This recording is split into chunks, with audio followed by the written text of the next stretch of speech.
আচ্ছা, মনোজ দা, আপনার কাছে একটা প্রশ্ন। কিছুদিন আগে, প্রায় কিছুদিন না, 6 মাস প্রায় আগে আপনি একটা প্রতিশ্রুতি দিয়েছিলেন মহাকালগুড়িতে। হুম। আপনি স্বয়ং গিয়েছিলেন ওখানে। হ্যাঁ। এবং আমরা কিছুদিন আগে আমরা শুনতে পেরেছি সেই প্রতিশ্রুতি পূরণ করার জন্য আপনি ভেটিং এর কাগজ জমা দিয়েছিলেন। হ্যাঁ। সেটা গ্রামবাসীরা অভিযোগ করছে সেই ভেটিং নাকি এপ্রুভ করবে না। এবং হ্যাঁ। তারা গ্রামে একটা ইসে আন্দোলন করছে যে হ্যাঁ। জেলা সভাধিপতি নিখোঁজ। তাদের অভিযোগ জেলা হ্যাঁ। সভাধিপতি আপনাকেও কাজ করতে দিচ্ছে না এবং নিজেও হুম। কাজ করছে না। হুম। এমনকি গ্রামবাসীরা বলছে যে প্রতিশ্রুতি দিয়েছিল যে আমি বিজেপি কে কাজ করতে না দিলে আমি নিজেই হুম। এসে কাজ করব, তোমাদের গ্রামের সমস্ত কিছু সমাধান হুম। করে দেব। আপনার কি প্রতিক্রিয়া?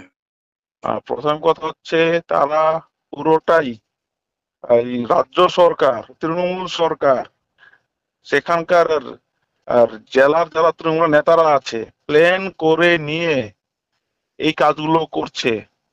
ভাবা যায় একটা ভেটিং করতে হবে, সেটা আবার জেলা পরিষদের ইঞ্জিনিয়ার লাগবে, সেটা ছাড়া নাকি হবে না।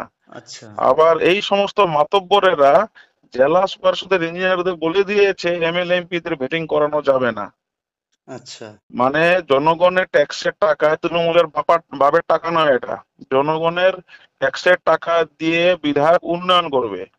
আর সেটা তারা করতে পারছে না বলে ঘুর পথে আটকানোর চেষ্টা করছে। তারই ফলস্বরূপ আমার কাছে এখনো আছে। আমাকে যদি ভেটিং করা কাগজপত্র দেওয়া হয় জেলা পরিষদ থেকে, আমি ফান্ড দিয়ে দেব, যতটুকু লাগে দিয়ে হ্যাঁ, দেব। হ্যাঁ, হ্যাঁ। কিন্তু এরা সেটাও করবে না, নিজেরাও করবে না, আমাকেও করতে দেবে না।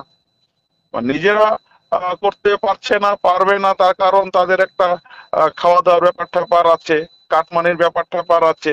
তো তার জন্যই করতে পারছে না, আর আমাকেও তারা করতে দিচ্ছে না। হুম, হুম। এটা এই